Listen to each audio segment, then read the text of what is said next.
Meghan Markle's Confessions of a Female Founder podcast is officially a flop. That's right, it's donezo, dead in the water, sinking faster to the bottom than the Titanic did after it was hit by that iceberg.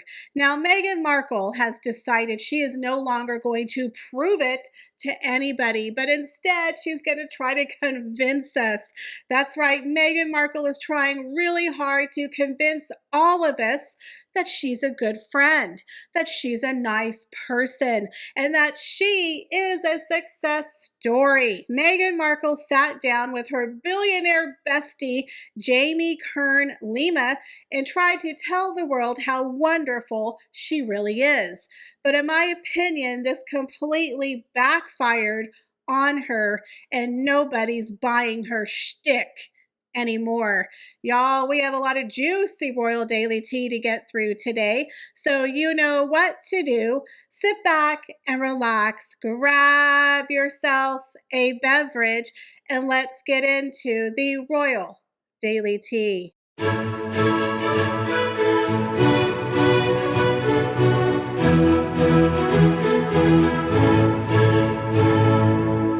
Well, Meghan Markle suffers a huge blow as the third episode of her podcast, Confessions of a Female Founder, fails to make the top 200 for Apple Podcast, nor the top 100 for Spotify in the US and the UK. Meghan Markle's podcast has officially flopped and floundered.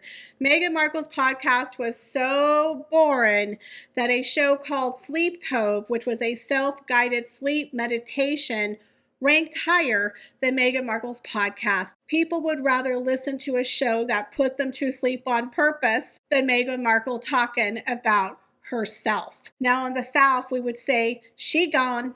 She gone. Not even Jesus can resurrect her podcast from the dead. Now, if you remember, Confessions of a Female Founder is the follow-up to her original podcast, Archetypes, that she had with Spotify, but her show bombed so bad it broke her contract with Spotify in 2023. Now, I did listen to all three of the very first episodes, and let me just say, there's nothing. It was a nothing burger. You're going to get zero business sense, zero business advice. It was a bunch of fans of Meghan Markle singing her praises. I honestly believe that it is a requirement of Meghan Markle's friends to sing her praises in order to be a part of her minions. Meghan Markle doesn't have friends, she has fans. She has minions. She has people that she can use to go out and tell the world how amazing and how wonderful she is. It's bizarre. I've never in my life seen a woman who needs to be praised constantly the way that Meghan Markle is. In all three episodes of her podcast, it was like the same weird formula. Introduce each other. How do we know each other? A praise about Meghan Markle being the bestest friend, the bestest mom, the bestest hostess, whatever. Meghan Markle's just a genius at everything that she touches. She's Meghan magic. She's literally the human version of her fake flowers, and she just sprinkles herself over everything and brings joy to the universe. Meghan Markle's the gift that keeps on giving, the gift of joy. Meghan is the fake flowers for the universe in her eyes, and all of her friends have to sing her praises. It's weird. So her latest episode was with her friend who started the highbrow hippie hair gel.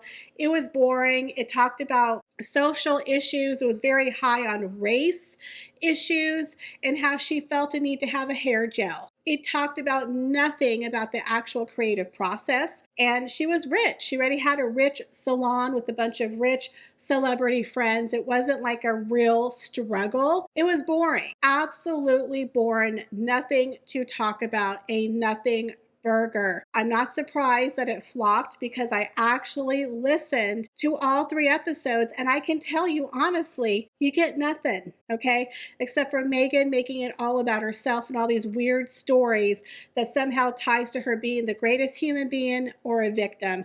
It's just bizarre. Now, Meghan has had a very hard time getting celebrity guests for her podcast. She can't get the real people that she wants to get. She doesn't have these huge A-listers. She has her friends, just like her cooking show, where she had to slap out her makeup artist. Now she has her hairdresser in one of them. It's just weird. I don't think her show is interesting. People are not interested in the people that she's interviewing. And they're all just these rich people who sit around and talk about how great they are. Now, there's a rumor that she might rename the podcast, according to Neil Sean, because it has zero to do with business. Zero to do with business. So there's a very good possibility it could be called something like Chat with Meghan, which is actually what it should have been called, because it doesn't talk about founding businesses. It talks about everything but the actual business part of it, which was so frustrating for me when I was listening to it. So the fact that her podcast is out of the top 200 and the top 100, it's not a surprise. And I guarantee you, by the time the 4th one drops tomorrow, which is today, with Jamie Kern, I think it's Jamie Kern Lima, I don't think it's going to do much better. And Meghan Markle decided to do a surprise interview, y'all. She sat down with her billionaire bestie right before her episode dropped on Meghan's show. She sat down for Jamie Kern Lima's podcast. And y'all, this was so cringeworthy. And we're going to go ahead and break it down.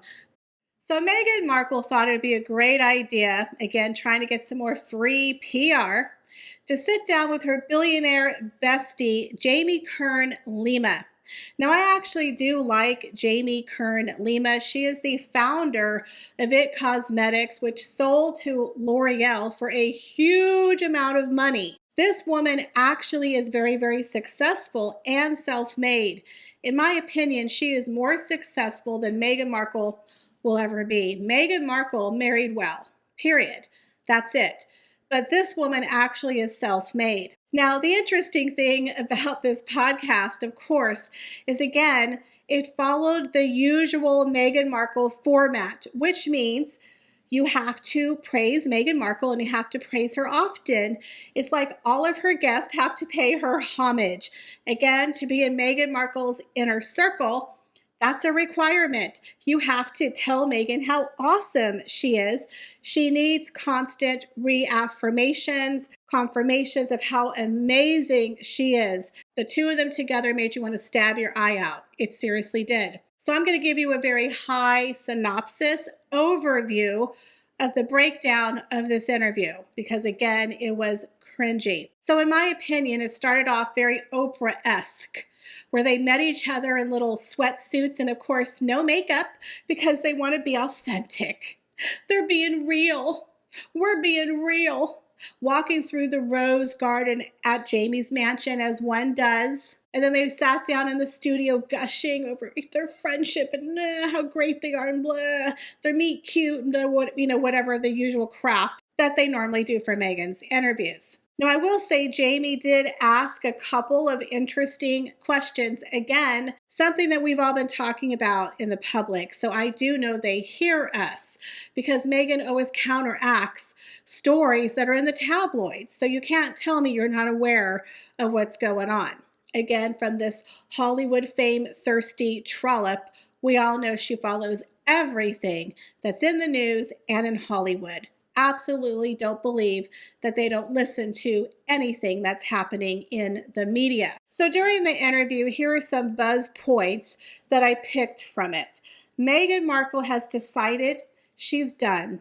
She is done proving herself to anybody, to us. She no longer is going to care nor try to prove herself to us, but instead, Meghan Markle tries to convince us. So she doesn't prove anything because, again, she has no receipts, she has no facts. The woman cannot prove anything, any of her allegations that she made against the royal family. all of these fake stories and all these fake jobs that the woman had before she was 16. It's like she worked in a factory in China. Never have any receipts or any proof of any of these things that happened. That woman has had more jobs before the age of 16 than anyone I've ever known in America. But that's for another story. So Meghan, in my opinion, was trying to tell the world, hey, you don't like me, lump it. I don't care. I'm just being my nice little Snow White self, living in my happy world of Narnia with my Prince Charming H. I don't know why you don't like me, but I'm going to pray for you at church. And I'm going to take my fake little sprinkles and I'm going to sprinkle fairy dust all over the backyard where my unicorns take a shite. She's acting like she's just exhausted. She's tired of proving herself. You haven't proved anything, Meghan. The only thing you have proven to the entire world is that you're unlikable, you're not authentic, you're a liar, you're a bully, and that you're a phony, and that you're a failure at business. That is the only thing you have proven to the entire world, and you do it over and over and over again. So Meghan sat there, and Jamie asked her a couple of questions that we all want to know. One of the main questions was, so do you go by Meghan Markle or are you Meghan Sussex now? And Meghan says, well, I'm Meghan Sussex because I haven't been Meghan Markle since I got married. What? So I'm confused. Will the real Meghan Markle stand up? Because who the hell is she? First, she was Meghan Markle, the actress. Then she was Meghan, the Duchess of Sussex. Then she just went by Meghan. And then we were told she's Meghan Sussex. Then we were told, I never told anyone I was Meghan Sussex. I'm Meghan Markle. And now you're actually saying it again that you're Meghan Sussex. You've gone by Meghan Sussex for 7 years. But nobody has ever heard you refer to yourself as Meghan Sussex. It's always been Meghan Markle or Meghan, the Duchess of Sussex. But all of a sudden we were supposed to have known that you're Meghan Sussex for the past 7 years. So again, Meghan Markle contradicts herself. The other big question Jamie asked was, do you plan to get into politics? And Meghan said, no, not interested. Now I 100% believe that. I never really believed she wanted to get into politics because, well, let's be honest, she couldn't handle it. She can't take criticism. She has very thin skin. And Meghan Markle doesn't want to work. She's not a worker. She works 1 hour a week doing the Lord's work at Archetypes or Archwell or whatever the hell it is that she works at. She's not a worker and people would hold her accountable. And that's just not something that Meghan Markle would do. Again, she wants to be rich and famous and live in Hollywood. That is what Meghan Markle wants. The other question they asked her is, will you write a book? And she's like, oh, everyone's so interested in me writing a book.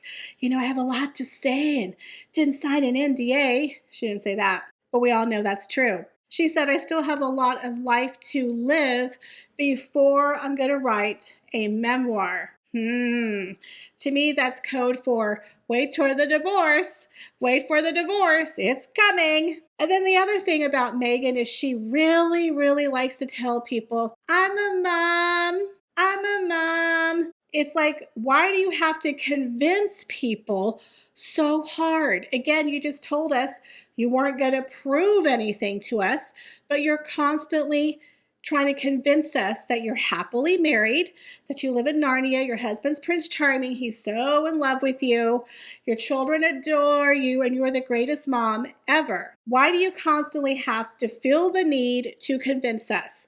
Now remember, last week in People magazine, they had the story of how Harry and Meghan took their kids on a vacation. We have no idea when this mythical vacation happened, but supposedly it did, right? But again, they don't listen to tabloid stories, but somehow they counteracted that story. Because again, they have to tell people what wonderful parents they are. Because we all known for years how they've not been around their kids very often. They left their small children for weeks at a time. Both of them gone on opposite sides of the world without a care in the world for not being around their very young children. But now they're trying to convince everyone that she's June Cleaver. She is June Cleaver of Montecito.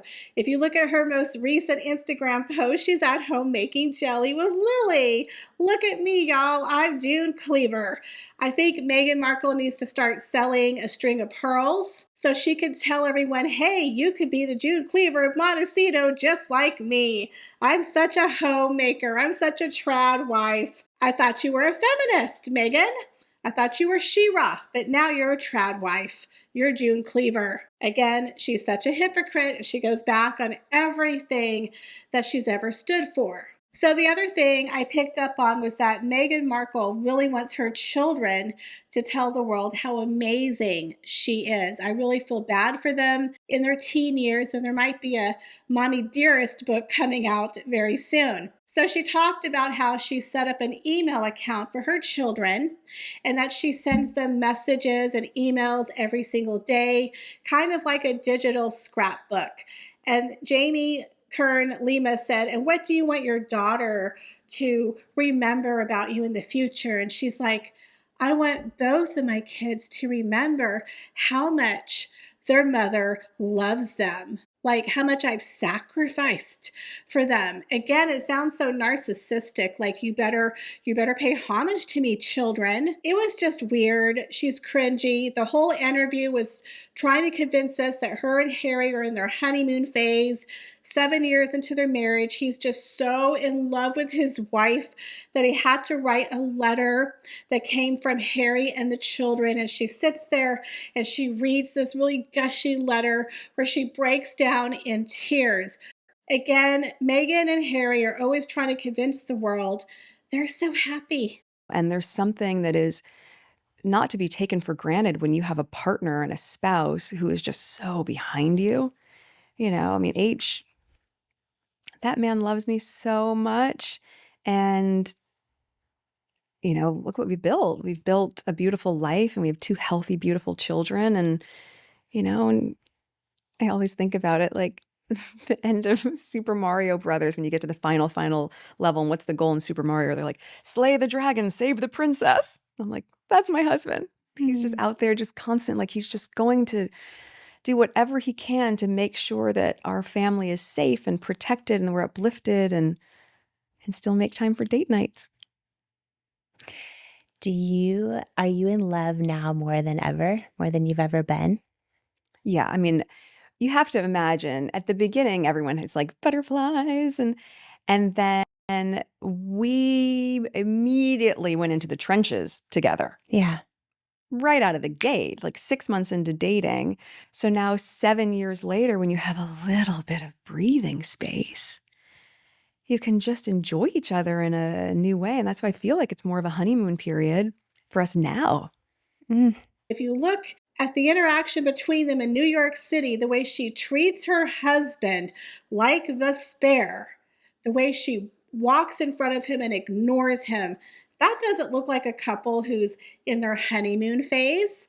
That looks like a woman who's having her narcissistic wet dream moment. And H, the fool who pays for everything, you know, get in the back, son. Don't get in front of the camera. Don't get it twisted. You're second in this marriage. Okay. Again, Harry and Meghan are always trying to convince everybody how much they love each other. Meanwhile, it's the 14th wedding anniversary of Prince William and Catherine, the Princess of Wales. It's funny how they don't have to convince and tell people how happy they are. We could just see it in pictures. We see it in their interactions. They don't have to sing from the rafters, look at us, guys, we're happy, woohoo, look at us, we're in love. They've been married for 14 years. Have 3 beautiful children, but they were together for 8 years. So they've been together over 20 years. And they look like they actually like each other. They respect each other. They don't compete for attention with each other. When they're together, they're like a power couple. They're in unison. They are a team. They're like friends. Harry and Meghan, they don't act like a team. Meghan first, Harry, get behind me. She is the top dog in that relationship, and they've only been married for 7 years. In my opinion, it's like apples and oranges. You can tell the real happily married couple versus the one that wants you to believe that they're in love. And it's a honeymoon. It's not the 7-year itch. They're a honeymoon. They're happy. They're in love. Okay. Just like you don't read the tabloids, Meghan, right? We all believe it. Okay. So I do find it a bit of a coinky-dink that the minute it came out that her podcast is officially flopped, that As Ever is kind of a flop, now she's coming out with a podcast where, again, she's trying to convince to the world that she's so amazing. She's such an entrepreneur, but she doesn't have to prove it to you. Nope, she doesn't. She just tries to convince you, again, through her friends who are syrupy sweet and sing praises about how wonderful, what a great friend she is. Oh, that's the other juicy part. Meghan Markle was like, I don't have to prove to you. I know what a great friend I am. Do you ever feel unworthy? Sometimes, not unworthy. Sometimes I feel very self-conscious. I don't know. I think I'm at a very different chapter. We've talked about this when you're out of the Prove It game. Yes. The Will you Prove It share game. more? I don't know. What were we texting about one night? You texted me something and I said, no, there comes a point where I don't even have that text. And you said, you have to email that text to yourself. You have to remember that. That should go in a book one day. Yes. But this idea that we spend so much of our life trying to prove something, to prove that you're enough. You have to prove that you're pretty enough. You have to prove that you're smart enough. You prove that you're a good wife or a good friend. And I was like, I am just so done with the prove it game. When you Yes. get to the place where you feel, I don't have to prove anything to you anymore. I don't have to prove that I'm a good person. I don't have to prove to you that I'm a good wife or mom or friend. I don't have to prove that I work hard. And it can be really freeing when you stop playing the prove it game. You're proving nothing to anyone other than to yourself. You guys, I literally spit out my Diet Coke. I wonder what Jessica Mulroney has to say about that. That was the most hysterical part of the entire interview. I know what a great friend I am, and I know how I show up for people. The only people she shows up for are people who have private jets, people who have mansions that she can stay in, like Tyler Perry. Meghan Markle only shows up for her rich friends that can benefit her or will go out and sing her praises. Meghan Markle doesn't show up for people like Jessica Mulroney because she's yesterday's news. She already landed H. She already got the proposal. She's already been married. She doesn't need Jessica anymore. She only hangs out with her rich, shiny friends who she can benefit from. So Jamie Kern Lima, who happens to be a billionaire with a B, tells another cringy story. I swear, again, people have to pay homage to Meghan Markle proclaiming that she is the world's greatest friend. She is a unicorn amongst us common folk. So Jamie tells us the story about how she was perplexed. Yeah, her in-laws were coming to visit her, and oh my goodness, she doesn't know what to do. She doesn't know what to feed these people. Meanwhile, she does probably have a cook, a maid, plenty of people on staff. She could order catering. I'm sure somebody could have gone to a grocery store and gotten a veg plate, a fruit plate, some cold cuts. It's not hard. But Meghan Markle came to the rescue with one of her DIY baskets featuring her jelly spread and some ice cream. And oh my goodness, everyone was happy and they were full off of the jelly and the ice cream because heaven forbid they would have starved without Meghan Markle. Now, Meghan, of course, included a very official Her Royal Highness, the Duchess of Sussex card, which she is technically not supposed to use. Now, according to Meghan, she only uses that in private, but Jamie made it public, so therefore it is a problem because during the Sandringham Summit, they made it very clear that Harry and Meghan were not to use the HRH titles. breaking the rules again, are we, Meghan? But I did find this story cringy and unbelievable that Jamie Kern could not figure out how to feed her overnight guest in her McMansion. Again, I don't know if I believe this story. It's cringy, and quite frankly, it's an ugly basket. That is just my opinion. Well, guys, what do you think about today's video? Do you believe that Meghan Markle's a unicorn amongst friends and that she's really this amazing person behind the scenes? Perhaps we have it wrong. And what do you think about Meghan Markle's podcast being officially labeled a flop? Leave me your comments, guys, down below. As always, I appreciate each and every one of you and hope to see y'all in the next video. Bye, guys.